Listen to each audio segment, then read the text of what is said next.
Your hips. I beg your pardon? Nothing.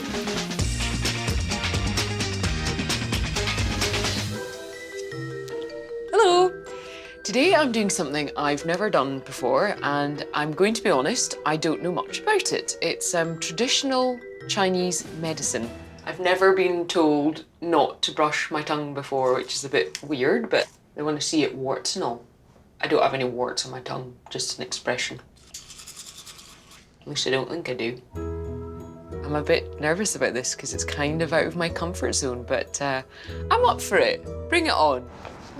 Traditional Chinese medicine views health as a process of maintaining balance and harmony. Wow, this is not what I thought. Dr. Melissa Carr has practiced TCM for more than 10 years. Well, let's take a look at your tongue. What are you looking for? I'm looking at the color, the shape, and the size of your tongue, and the coating. A lot of that tells us what's going on inside the body. Our body's mapped many times over, so the tongue is just one of the places we can do a diagnosis.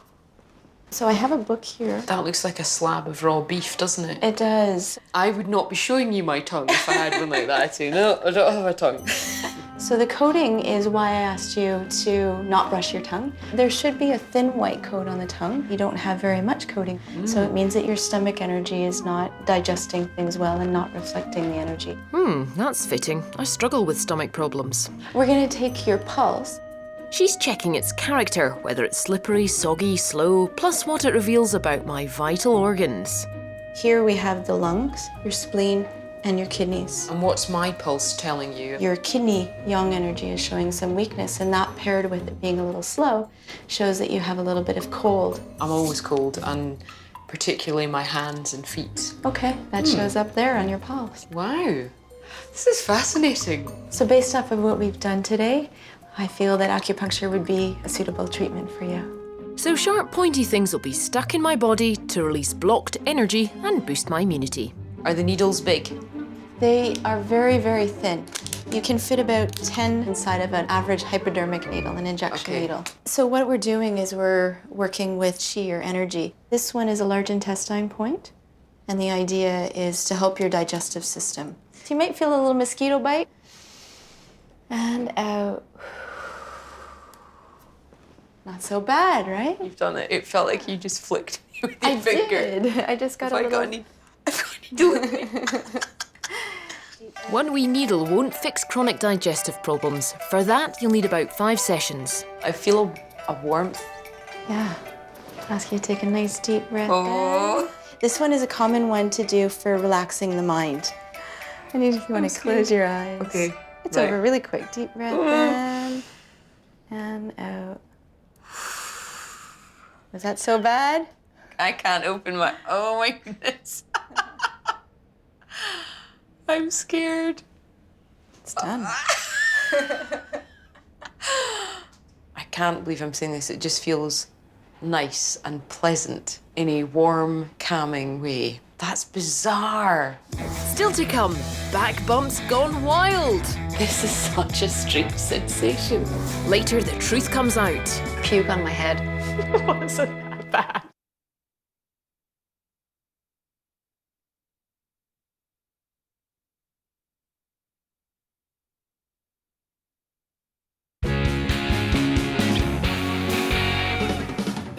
I'm having my first taste of traditional Chinese medicine. Since it's been practiced for thousands of years, I figured it's about time. So far, I've been pressed and pierced. Look, it's a needle dance. Now the cups are coming in. They're used for everything from blood disorders and asthma to migraines, but my treatment is for stress. Well, for you today, the main benefit of cupping is going to be to help to relax some of your tight muscles in your upper back and shoulder. So it's almost like a reverse massage. Whoa. That's kind of funny. Once they're there, it'll start to increase the amount of suction that you get. You actually start to feel more of the tissue go up into the cup and more of the stretching of the tight muscles. How's it feel when I move that? Oh, I love that. This is such a strange sensation. I like this. So taking them off, all I have to do is introduce a little air into it. Am I gonna have giant love bites on my back? You may look like you were attacked by an octopus. Yeah, that one's pretty massive, isn't it? Yes. Wow. Well, they're bigger cups than my cup sizes in the front, that's for sure.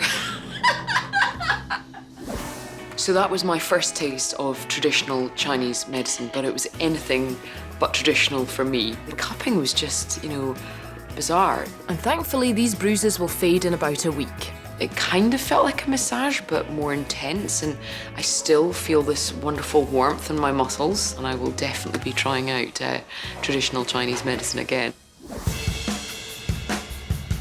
I'm catching up with shopping experts Anne and Christina for a really sick tip. Here's a product you've got to put on your list. Anti-nausea bracelets. I'm someone who gets motion sickness frequently. On planes, trains, automobiles, pretty much head spins around. It is not pleasant. So I discovered these bracelets on a cruise ship.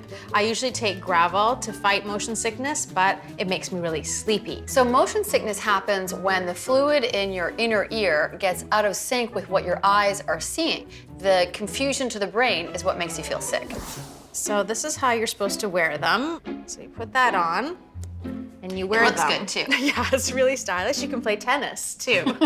So you want to start at the crease in your wrist, 3 fingers down where the index finger is. That's where the little ball goes. And it should be right between your 2 tendons. So you can squeeze your fist if you want to find where those are. The way it works is that a stud is sewn into the band, and that puts pressure on an acupressure point, and that tells the brain to release endorphins. And of course, endorphins are natural painkillers. We should really be wearing them all the time. You can wear them all the time. You don't just have to put them on when you're starting to feel sick. What I like about these is that they're drug-free, and so pregnant women can use them. People who are undergoing chemotherapy can wear them. Are they perfect? They're not They're perfect. not perfect. I have been on an extremely bumpy plane ride. I was there. Yes, and it didn't work. Puke on my head. It wasn't that bad. It's bad. But most of the time, these work like a hot dance. But of course, you can try to avoid motion sickness before it starts by always facing the direction in which you're traveling and breathing fresh air as much as possible. This is why I always insist on sitting in the front seat of the car. Anti-nausea wristbands are A&K approved. Anything that prevents barfing is A&K approved. Coming up, we finally nail fungus. That was nearly in my face. I know.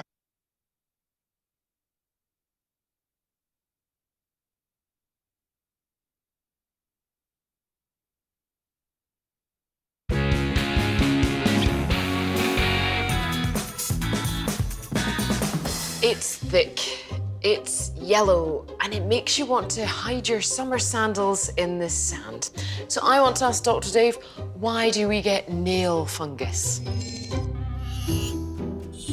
It's a microorganism, and it thrives in dark, warm, damp areas.